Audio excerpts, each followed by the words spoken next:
What's up, Mike? How you doing? What's up, man? Just us two, huh? I like the haircut. I like the line.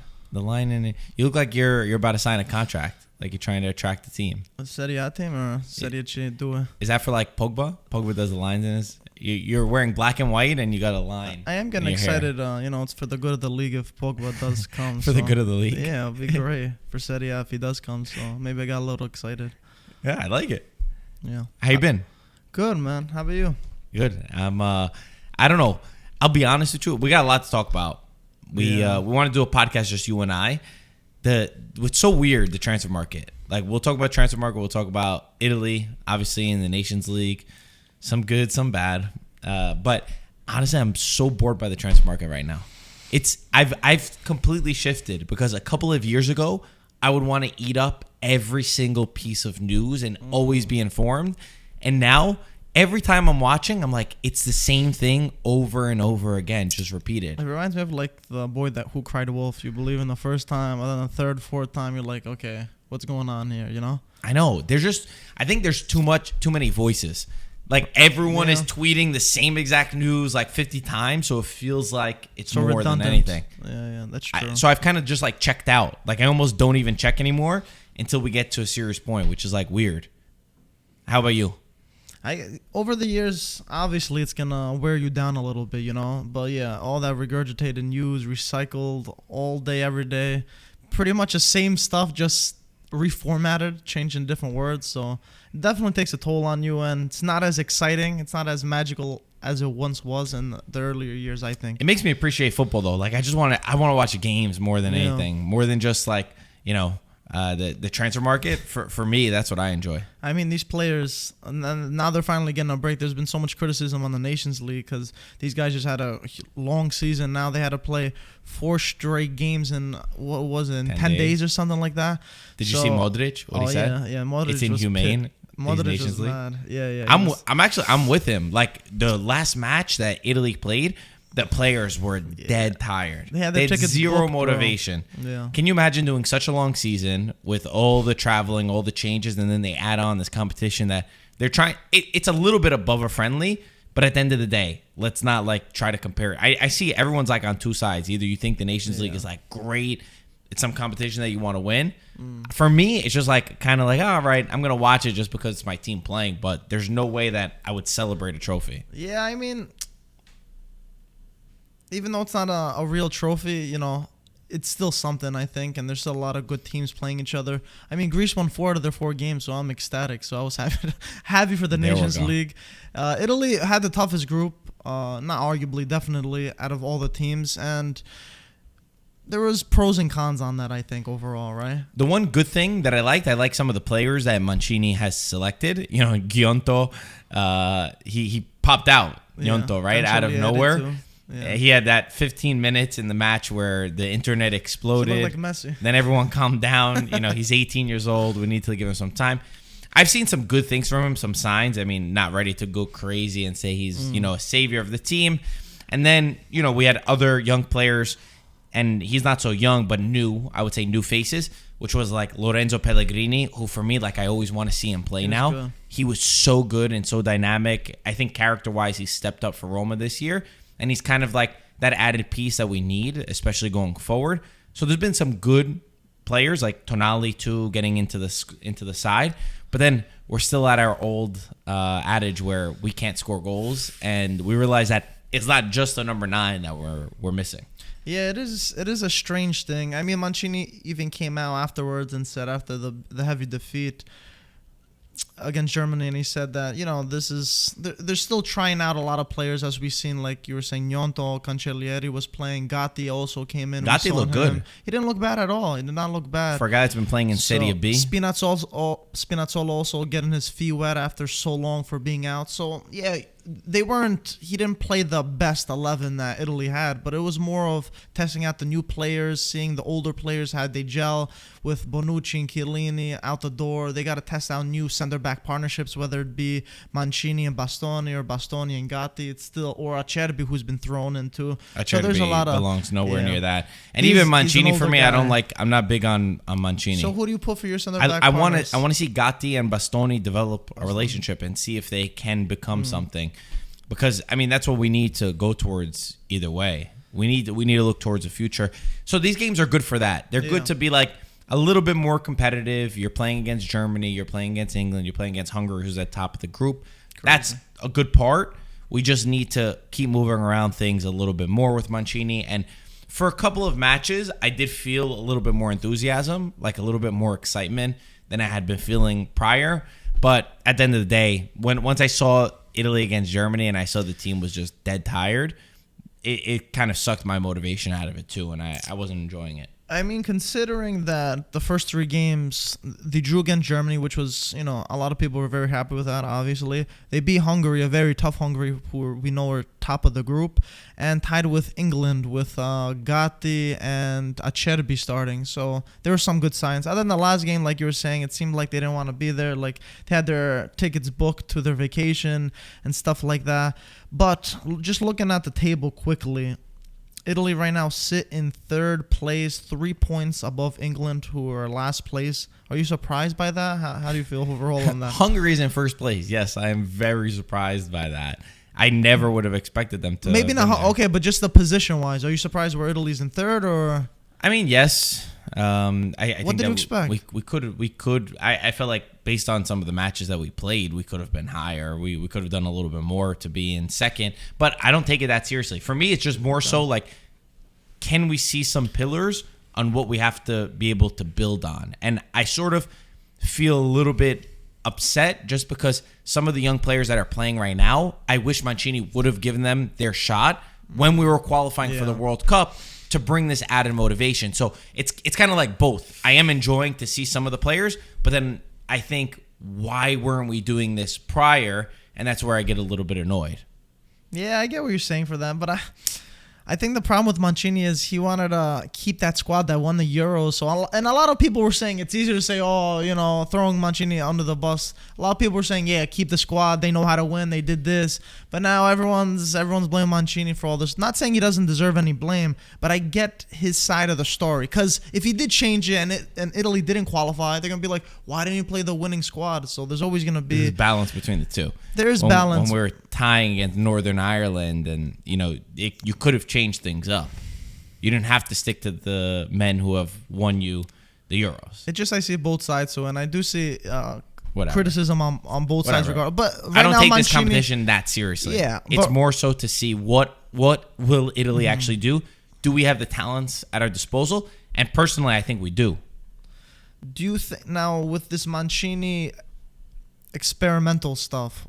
What do you think? Do you think this says anything, or it's just like whatever, glorified friendly, and Mancini's actually trying to incorporate some youth, some newer players, and he's the future to bring that Azzurri forward? Well, obviously, yeah, it has to be Mancini. We already committed to this. He just needs to not be, in my opinion, so stubborn on, I only can play a 4-3-3. I only can play this exact style, because at the end of the day, you have to adapt to the players that we have and not be so rigid in the approach. I know it worked for us, but what worked for us in the past doesn't necessarily mean it'll work for us in the future. But there's no other coach out there that I would take over Mancini at this point that's actually available. So we go forward with him. And hopefully, some of these young kids, some of the kids that we don't expect can come back. And eventually, when Chiesa comes, I think that it definitely changes the rest of our squad and we'll have something going forward. So, good times. Let's talk about the transfer market. That's what everybody wants to talk about. Before we talk about transfer market, we do want to talk about our exclusive partner for this season. It's been an incredible season, I think, right, Marco? It has been.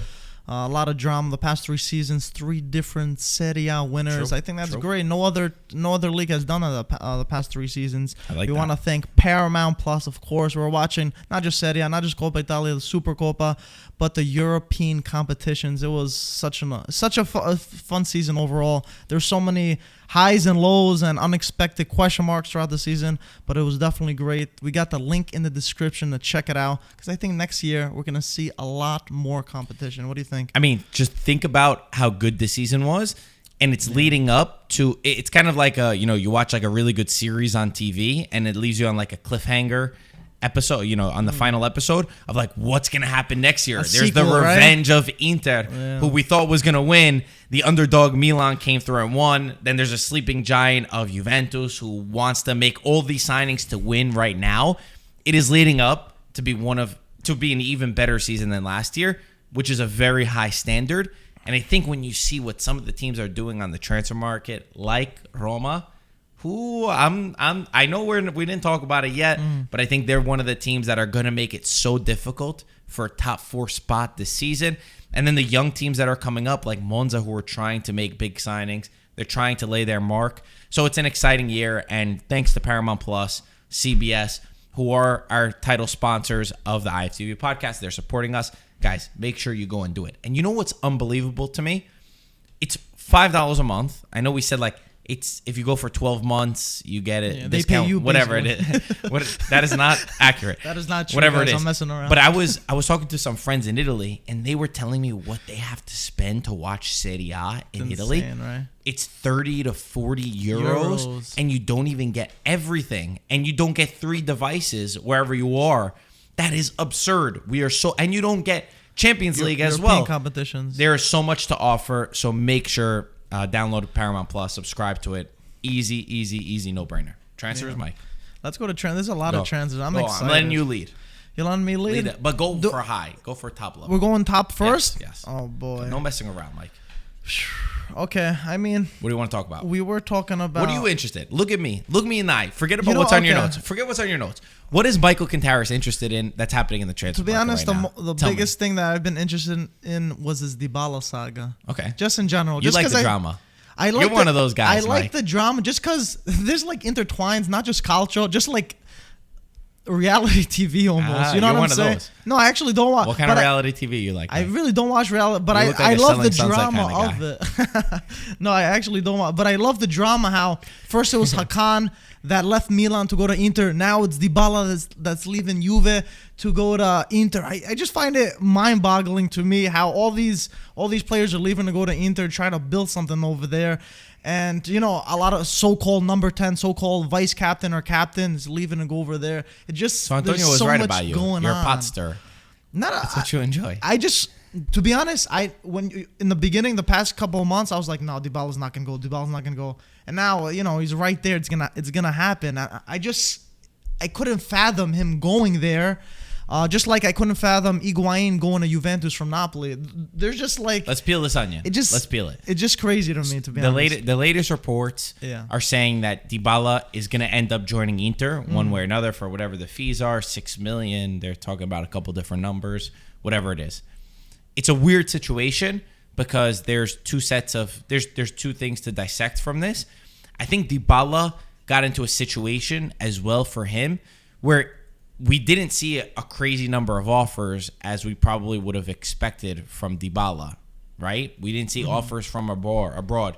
We didn't see huge English Premier League teams coming after him. We know Roma was one of the squads interested. Yeah. But Dybala, for me, is a player that has to play in the Champions League, and that's his level.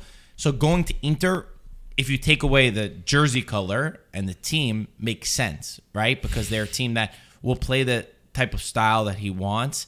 He knows, Beppe Marotta well, and he loves Italy. That's been pretty clear that he loves to stay in Italy. Yeah, he wants to stay. Of course, there's the aspect that he's going from Juventus to Inter, which is wild in and of itself because he was seen as the next Del Piero. Exactly. He was seen as the flag bearer for the team. That's why it's crazy. Which is, it's wild. But I think for Inter's perspective, it makes so much sense. Oh, yeah. I do really like this move for them.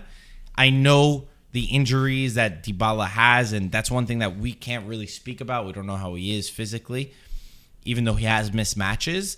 Many. But the player that he is for Inter to take that next step, that leap in quality, I think that Dybala is such a great player. And if they can get the best out of him, if he can stay healthy, he definitely has a chip on his shoulder where he wants to prove Juventus. You guys didn't even offer me a contract renewal because in the end, that's what they did. Yeah. They made the decision to not even make him an offer at the final stages. They retracted their one from October. Now he says, oh, you made a mistake. Look what I can do. Look what I still have inside of me. Mm-hmm. So they're getting a very motivated player who, on his day, with the ball at his feet, is the most talented player in Serie A, in my opinion. One of, yeah. My only thing is, how the balance will work between Lautaro, Lukaku, Dybala. how those three work, if that is the trio, because I mentioned a couple weeks ago, I don't think that they could all play together. But I'm not Inzaghi, and if you can figure out, that's amazing. But from Inter's perspective, this makes a lot of sense. Now, be honest. Do you think? Take a guess. Do you think there's gonna be he's gonna be a flop, or he's not gonna be a flop? No, I think Dybala is gonna be really good at Inter. Really? I do. Yes, I do. I said that I think. But what's going to change from the only difference is the injuries. What's going to change? That's not true. Even I think Inzaghi's style of play fits. It's a little bit more attacking. It's a little bit more free flowing. It's not that Allegri approach of like you have to be here. Where under Allegri we saw Dybala in weird positions very deep into the pitch, in the midfield. When he played under Sarri, I thought that he excelled. I thought he did a lot better because he was closer to goal. Inzaghi has a little bit of a different approach, which I think will help him in the long run. I also said that it's not about right or wrong for Juventus, right? Because I see everyone wants to put a blame on either way.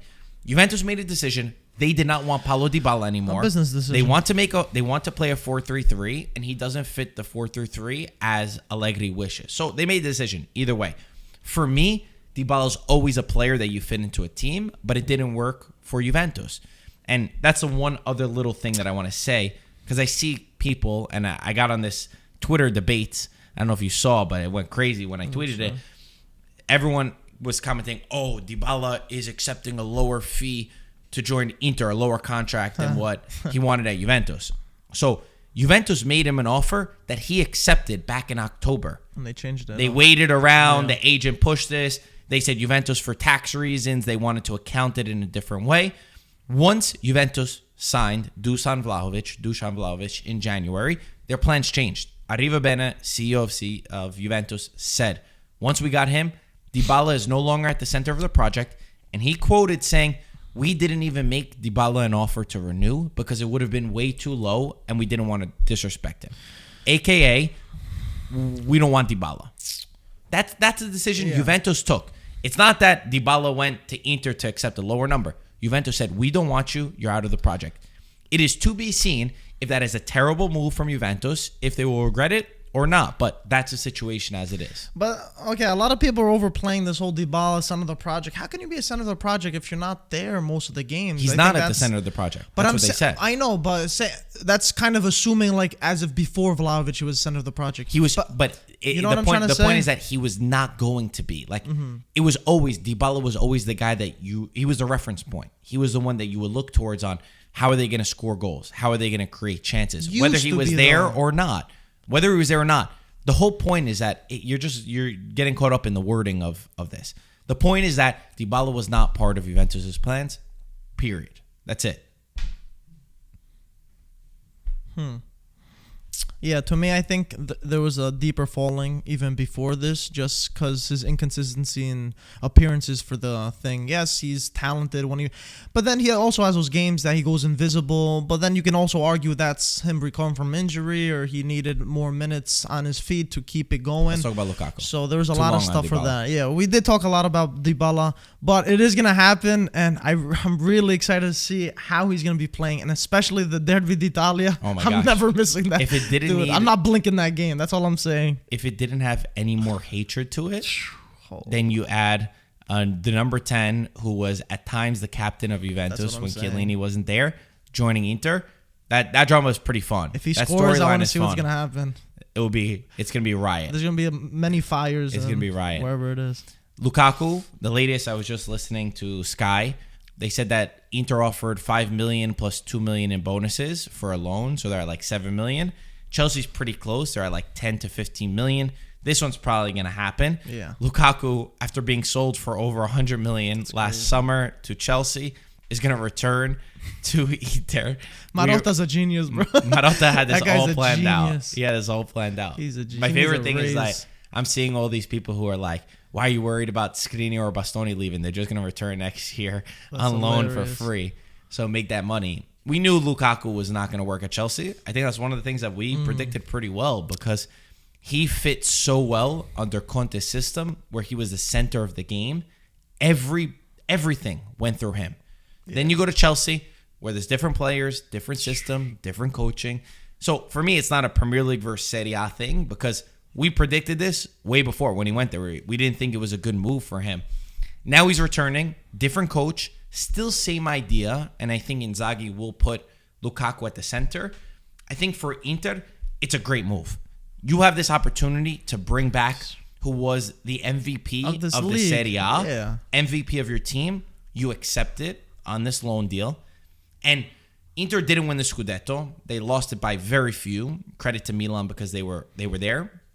But at times this season, I felt that Inter lacked a player who, in a moment when the team is struggling, can score a goal. Yeah. Who has that quality to just finish it off, get you out of a desperate moment. Because Inter as a team was amazing.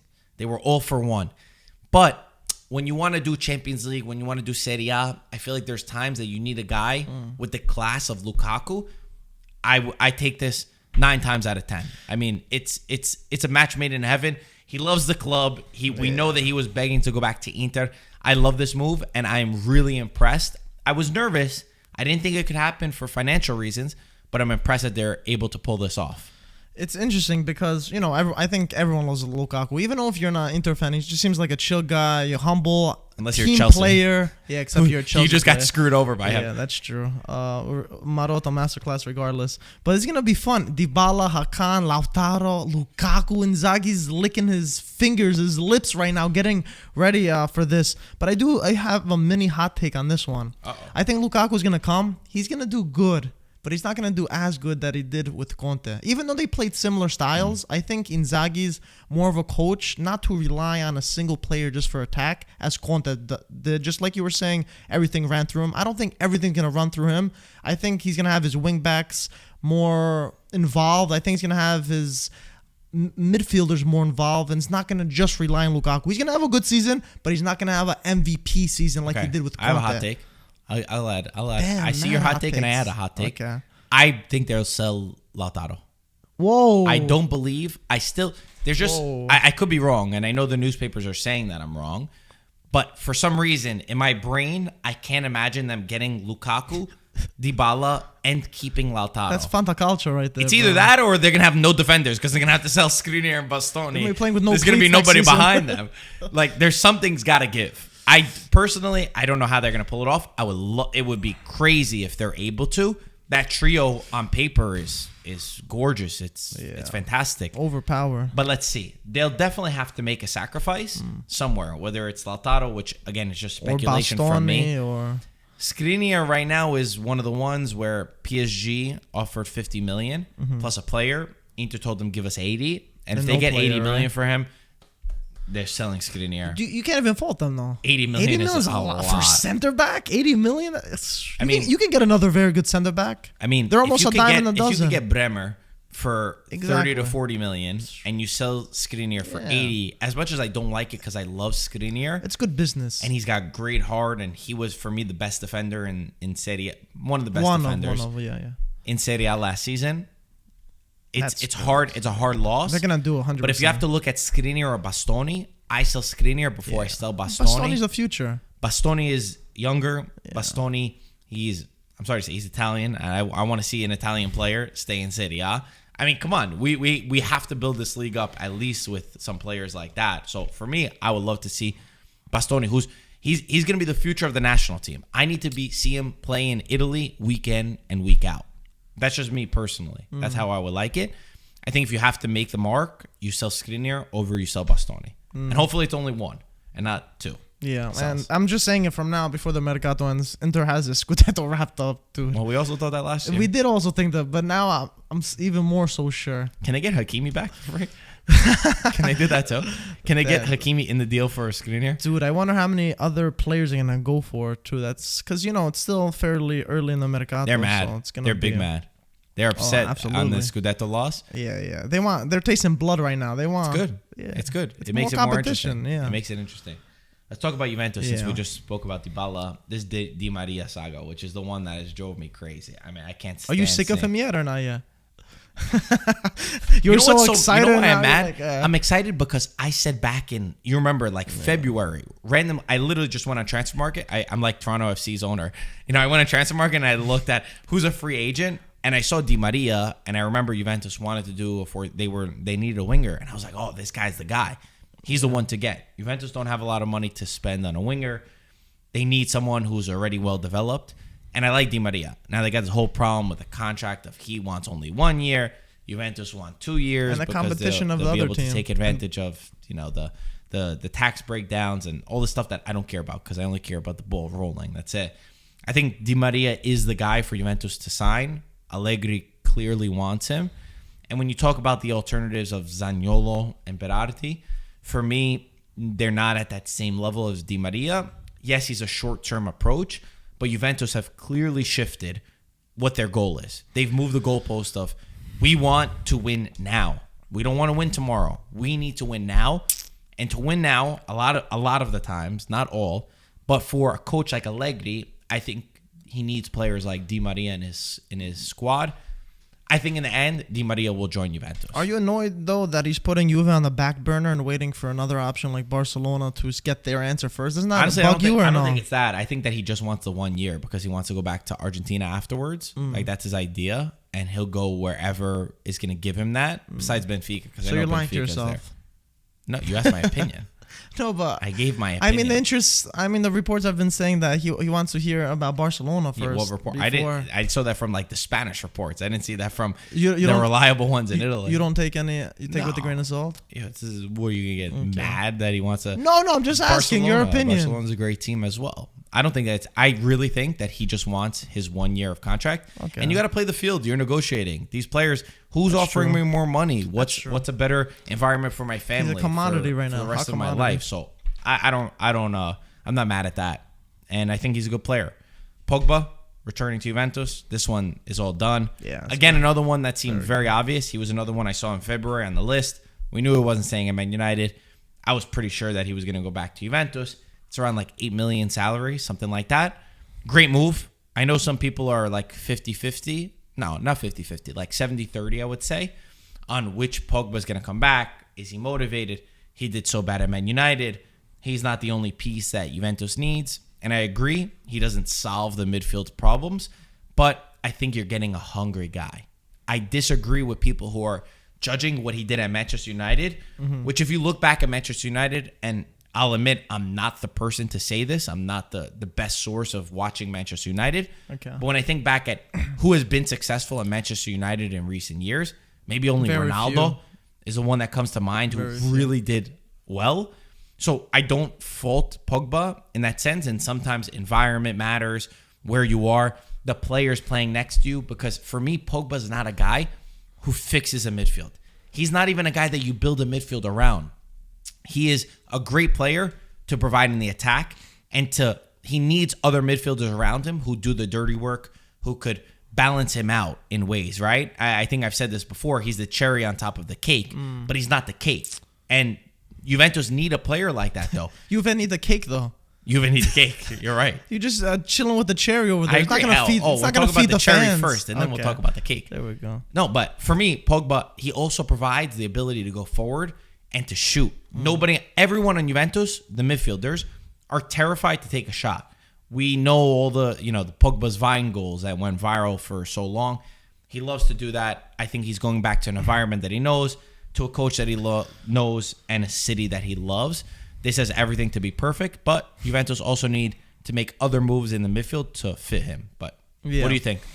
This is great. First of all, Juve fans should be on their knees, praying, because this is like a Messiah coming to Torino. I don't know about Messiah. I mean, considering... We just said that he doesn't fix all of their problems. It doesn't fix all the problems, but considering the midfield, you guys were band-aiding the midfield the past, since Vidal, Pogba, Pirlo left, Marquisio left, you guys had no one. Let's be for real. So I think this is a A++ transfer for Juve, this world-class transfer. But I had a question for you on this. Let's just say... Mike goes negative. No, not negative. I know how you said it's a question mark. Yeah, little... Because I'm not sure, and I want to pick your brain. And I want to pick your brain on this. Let's just say when Pogba was, the first time he was in Torino, let's give that season... He had a very good season. Let's give that season that he had an A, a grade. Mm-hmm. I know the Mercato didn't finish yet. He'll come back and have an A. Whoa. Yes. What's his grade going to be? He'll have an A. You think he'll have an A? Yes. I feel like you're just too lovey-dovey in the news and all this stuff. But I'm really not. I always say it straight up. I said I've been honest when I don't think things are going to work out. But I think Pogba, I can't stand the sentiment. I hear from Ryan every day about how bad he was at Manchester United. Yeah, you can't and I judge keep like reminding myself.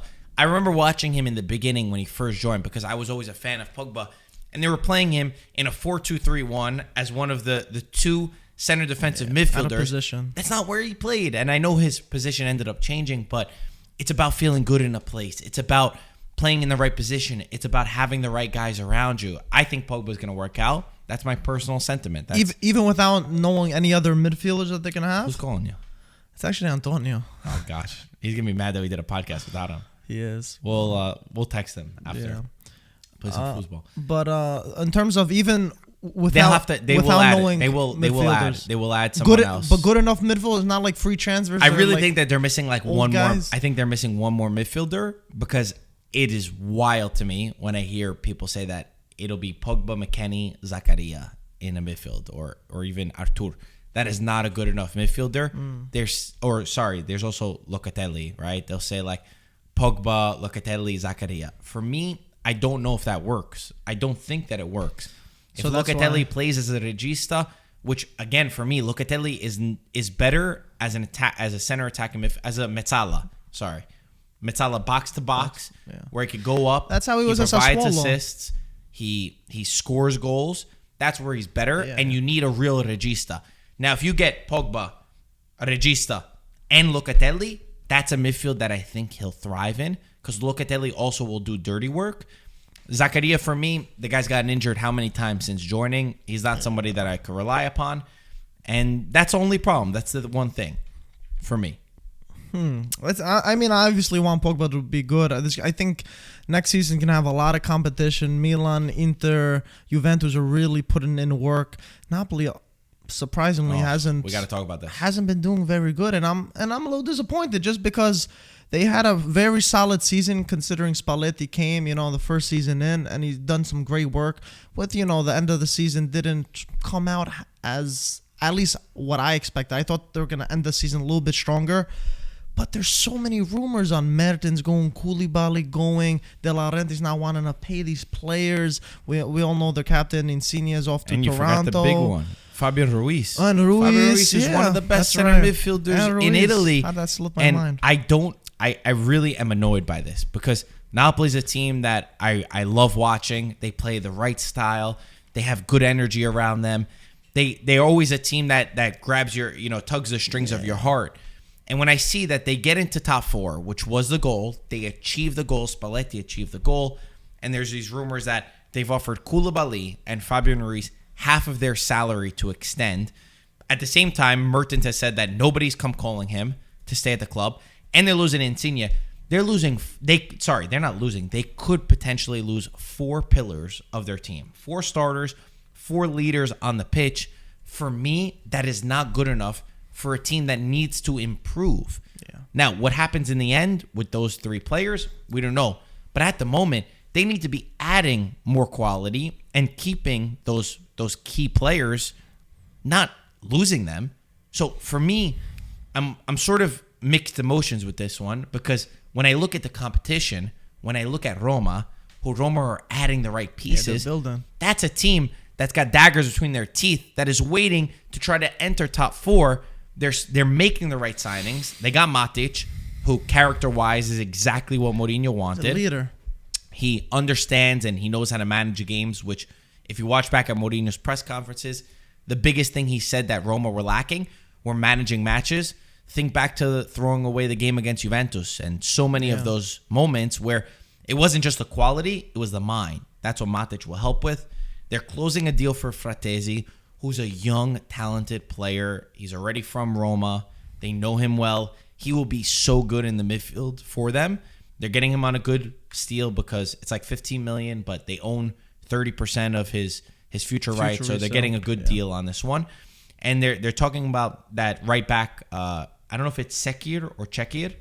I think it's Çekir, the Turkish guy, K-I-R. Right? Yeah. He's more defensive, which will allow Spinazzola on the left side to push up more. they are making the right moves, and there's some mumblings of another attacking player that they could add. Like when I look at Roma, the momentum that they have from their Conference League win, Mourinho staying at the club, Mourinho wanting to push, being a born winner of, yes, they did really good this year, but Mourinho doesn't join a club to win Conference League and to get into top 6. He goes there to get you into Champions League and then eventually build.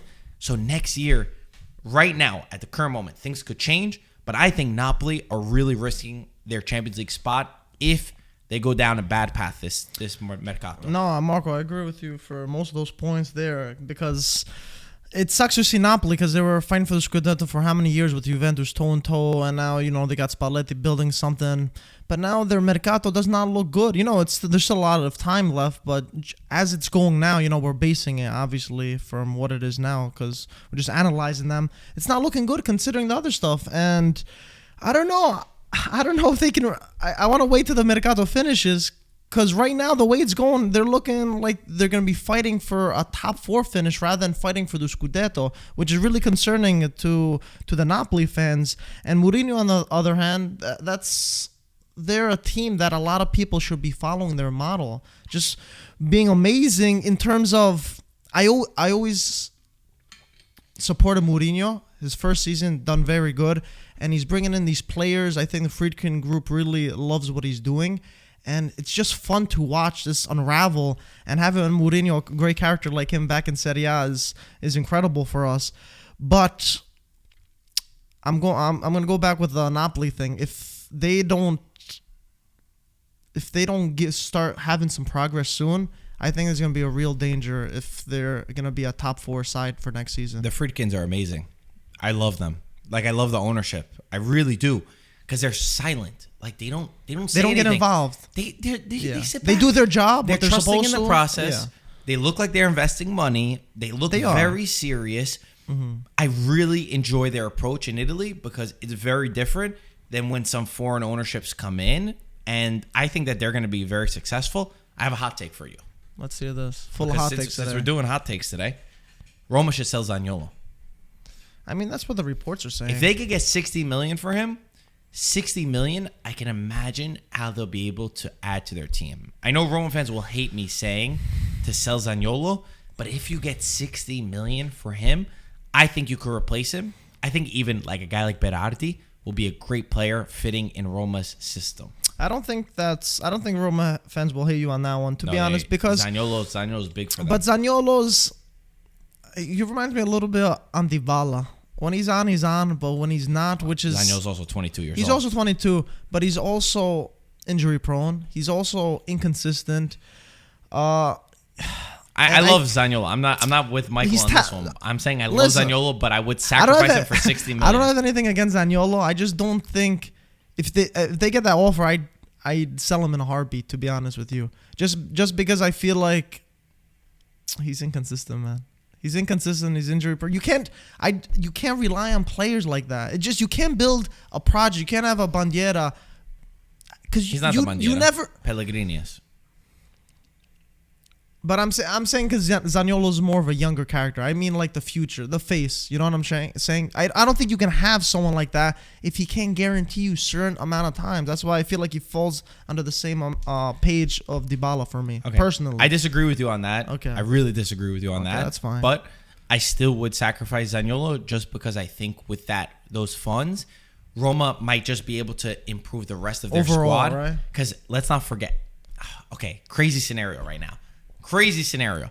If you told me you could sacrifice Zaniolo for $60 million and you could get Bremer and Berardi 100%. into their team, 100%. I would take it. 100%. They need that guy in defense, and then they could get a guy who will put up big numbers in attack. That's a no-brainer, though.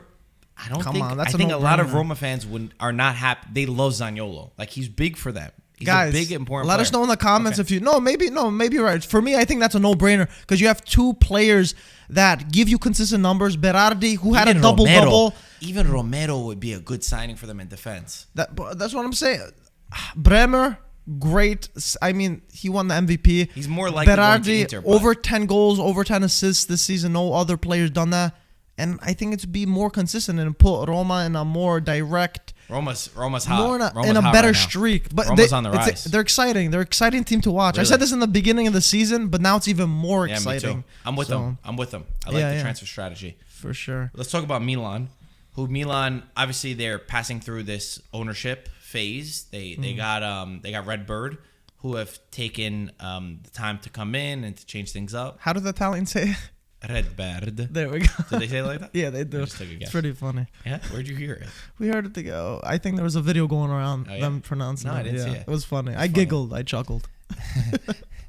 I'm honestly, Milan is the root of where I start to hate these transfer rumors, because if I see Renato Sanchez one more time, that guy's crazy. that he's joining, that's crazy. My mind will explode. Like, my mind will actually explode. Hope he changes sports just so his name goes out of the. I mean, every day it's the same thing. It's crazy. With this one. It's crazy. It's driving me crazy. So we don't know who exactly that they'll sign for Milan. We hear they got Florenzi. Origi's coming. Origi is coming. Yeah. We knew Origi. Mm-hmm. Florenzi, I just said. Junior Messias, they're working on signing him permanently. Surprise there. Kessie, he didn't join Barcelona yet, right? Yeah, I think there's a little stall between them. I don't know what's going on. To be honest, I don't know. There's been a delay in stall. I haven't seen any news on that. Yeah, he was supposed to be official, Just sign, thought go about to this Spain, but I'm assuming that's gonna be after the vacation and he's gonna come a couple of weeks before. Is what Weird. I'm assuming. Strange. Either way, Yeah. for Milan, I still think that they need to go for a center forward, for a striker. Yeah. Another one? Yeah. Okay. Like just get I would like a younger player for them, like a younger player who can be like a future, because Giroud and Ibra are amazing, Origi is amazing. They have a Lazetic though. They're not exactly the future. I guess, but I have a name. I have Scamacca in my head for who I would love them to sign. Okay. Other name that I think could be really good for them. They still need in that attack. They have these three players, right? They got Right side, right? Yeah. They got Leao on the left. Their attacking midfielder, which is not great with Brahim and Krunic. And then on the right side, Salamakers, Messias, thank you. Castillejo, but he's not. I know. I'm just saying their position. They still need, for me, 1 to 2 players in that position. Yeah. And again, I know I just shipped Berardi to Roma, but he would be a really interesting player for Milan to sign, and I think that they should go in for him. The guy puts up, I think in Serie A, he puts up assists, he puts up goals. It seems like he finally wants to take that step. I know I criticized him a lot when he was younger, and he rejected the moves to the bigger teams. I still have a little bit of doubt because I have etched into my brain, and this will be a nightmare that I take with me for. I'm going to be that 85-year-old nonno that constantly tells my grandkids I can't get out of my head when Berardi missed that open shot that I had to watch live a couple feet in front of me that he couldn't score an open goal. That's when they give you the medication. And I judge him. Yes, maybe. I judge him a lot for that. I'm not going to lie. Just character-wise, I'm like, how do you not score that goal? Not just on him, bro. Come on. It's not just on him, but how do you not score that? Bro, you can say that. Or whatever. Mike, I'm up at night sometimes on that shot. The medication's got to come ASAP. Yeah, maybe give it to me now instead of 85. But how much is he worth for his 30, age? 35 million? You don't think that's a little too high? Dude, he's pushing 30. Nah. Pushing P. No, he's not. Isn't he? He's like 28. 26 or 27. No, he's not. I'm pretty sure he's at 95. I think he's like a 28, 29. Let me check. I'm pretty sure he's at 95. I think you're wrong. All right, check. Either way, there's a couple of guys at Sassuolo that they could grab from Sassuolo. Shit, he's 27. Is he a 95? No, 94. Okay, so he's a year older. He's. Okay. I mean, well, he's turning 28. All right, everyone's turning their next stage. Very good. 2 months. In less than 2 months, he's turning it. 28 is very good age. Signing him at 27 to 28. Yeah, but 28 30 to 35 million for a guy who's putting up double digits in goals and assists is a very fair price. The price is not the problem. Okay. Other guys that they could go for if they didn't want him, Traore is a nice player. He's on the left though. But he's not. He's not. He only had one good season so far. He's not ready. How do you say? But I'm making the prediction that I think he's really good. Yeah, he's a really good player. A lot of potential. Very, very fun player to watch. I think he's FIFA got player. it. I think he's got it. That's a big one. I see it more than I see from Raspadori. I've not been impressed with Raspadori. Even the national team. Let's hear it. No, I've always been that coming. because everyone is obsessed with this Raspadori. Took longer than I thought. Only 40 minutes. I thought you were gonna say in the first 15 minutes. Why everyone is obsessed with him? That's Sassuolo. He's so good. they play differently. Just like Locatelli, he doesn't look good at Juve. At Sassuolo, he had a good system that worked with him, and he played I'll say great. expectations. The expectations and everyone talking about Raspadori and just putting this damn label of Sergio Aguero. Yeah, okay, that I have that's to too keep much. hearing Obviously, is so annoying okay, to I me. get Like, that. is he a young Italian player that has potential? Yes.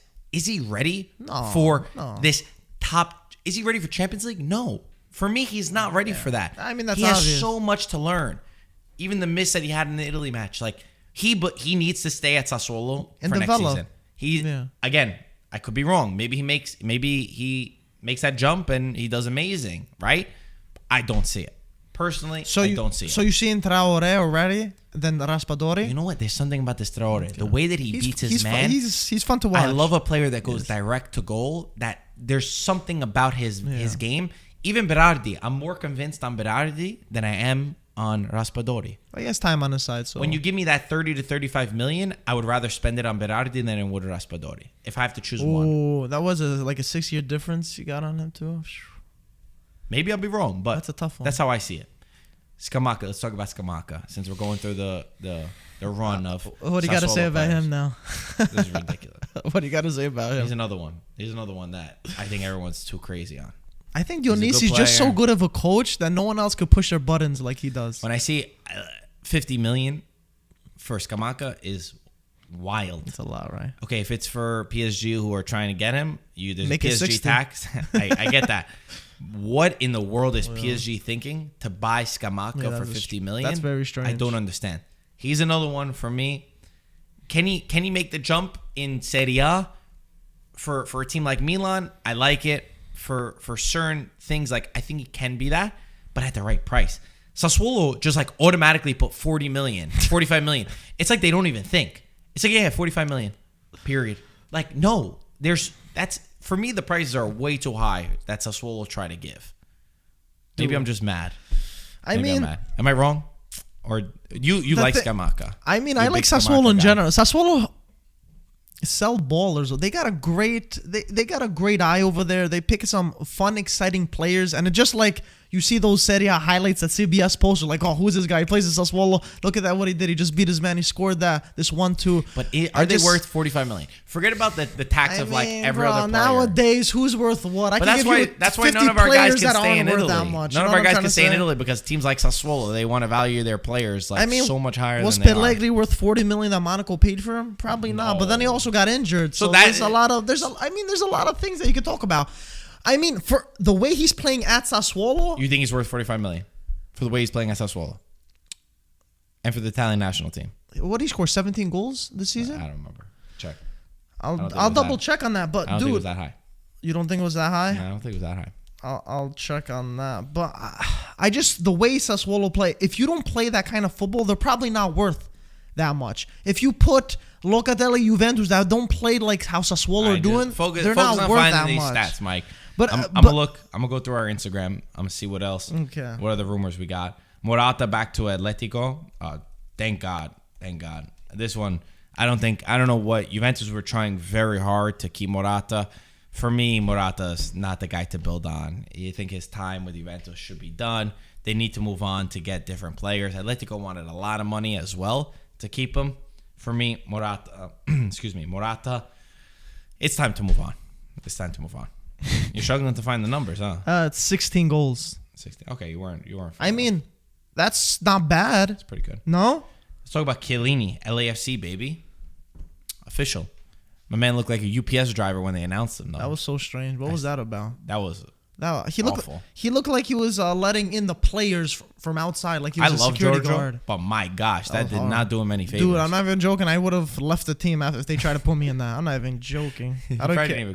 I don't care if I sign the contract or anything. That's ridiculous. I'm excited to see him. Obviously, we're extremely biased just because we live in America. We're going to end up going to be able to watch LAFC play.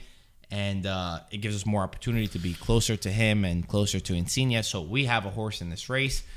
I know people are doubting whether he could do well in MLS. And Mike Grella, who's on a panel with me, he says that he's going to struggle with the heat of MLS. And respect to Mike Grella because he played in MLS. He's felt it. He's been there.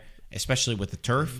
But I just think that the guy that Chiellini is, I don't think he's the type that comes here just to chill. Like, he's not one of those that's coming to MLS, in my opinion. He's not just coming here to be on vacation and to hang out.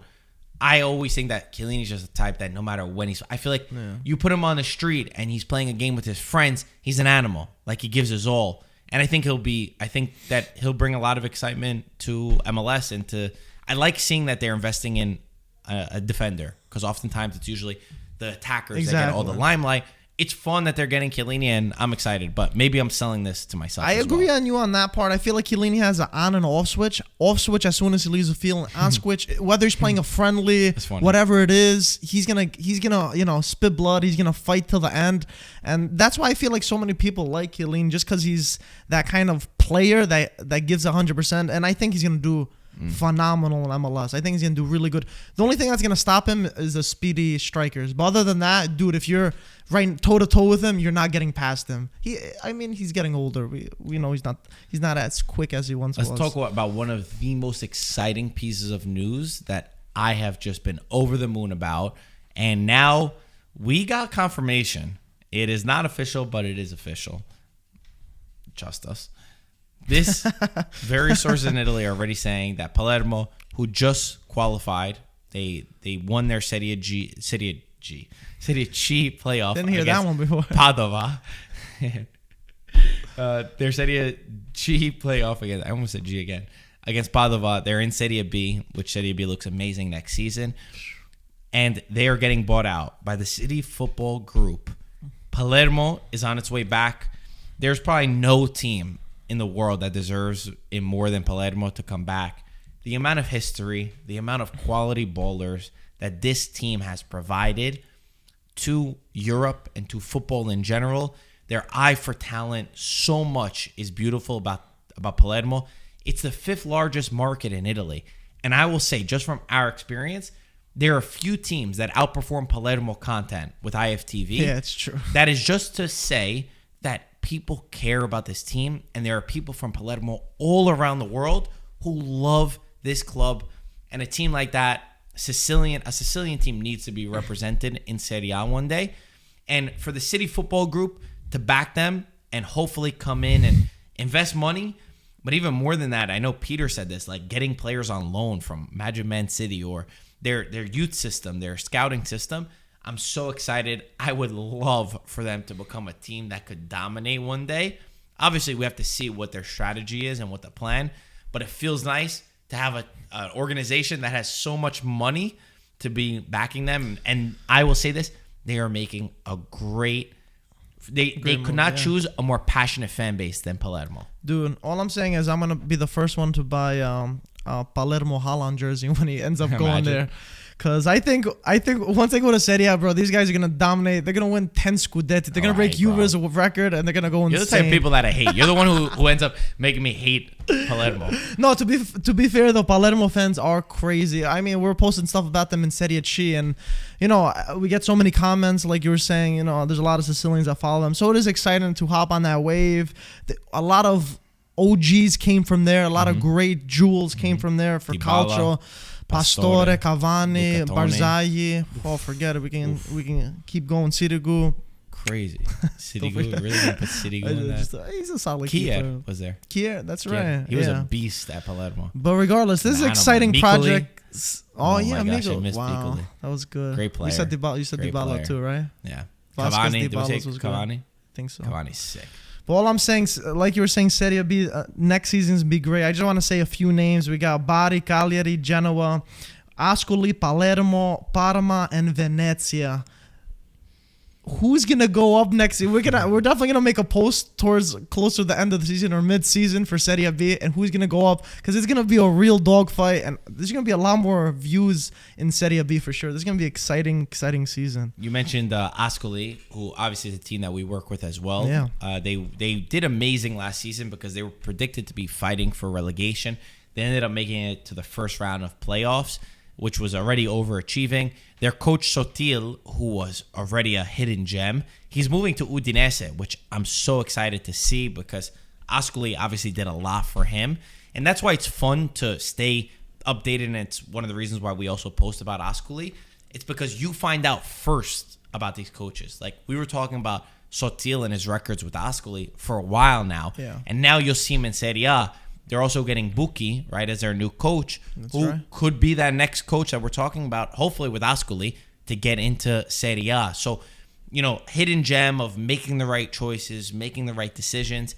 Serie B is very, very difficult. It's always difficult. And I know we put all of these team logos, but I would not be surprised if there's other ones that pop up out of nowhere and become amazing, because that's a weird thing about Serie B. You could do amazing. You could have the right players. You could have the right history of your team, and then you finish towards the bottom of the table, and a random other squad will come up and be able to do well. No, I definitely agree. I mean, Crotone, last season they were in Serie A. Now, I believe they got relegated to Serie C. You fall down like a black hole. It's insane, the competition, but I think it's going to be great. I think Ascoli is going to have another good season, too. With the first ownership with the Nord 6 agency, the first year they did this good. Nord 6 Group, they did so good in just 1 year of ownership, which is great. Now they're going to have this a second year. It's going to be fun to follow their journey. And just regardless, I think Serie A, Serie B this season, guys, I think we're getting so spoiled with calcio all around, with the Mercato, with the players coming in. It is fun. It is fun. And the Mercato didn't finish it. I think we're going to see a few more huge bombs come before the season starts. And of course, the World Cup, I don't want to talk about. That we didn't talk about, and then we'll conclude the episode. Monza's starting to make moves. They're hoping to close a deal for Nandez and Joao Pedro tomorrow with Cagliari. I would love if they could somehow bring Balotelli back and put him into Serie A, because Monza's just going to be that low-key team that's going to be so annoying to go against. Their ownership of Berlusconi and Galliani, they don't play to take part. Like, they played to try to win and to build this team up. They bought them for very cheap.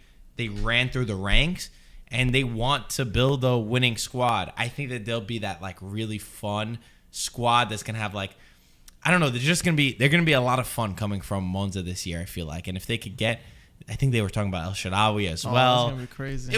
It would be awesome.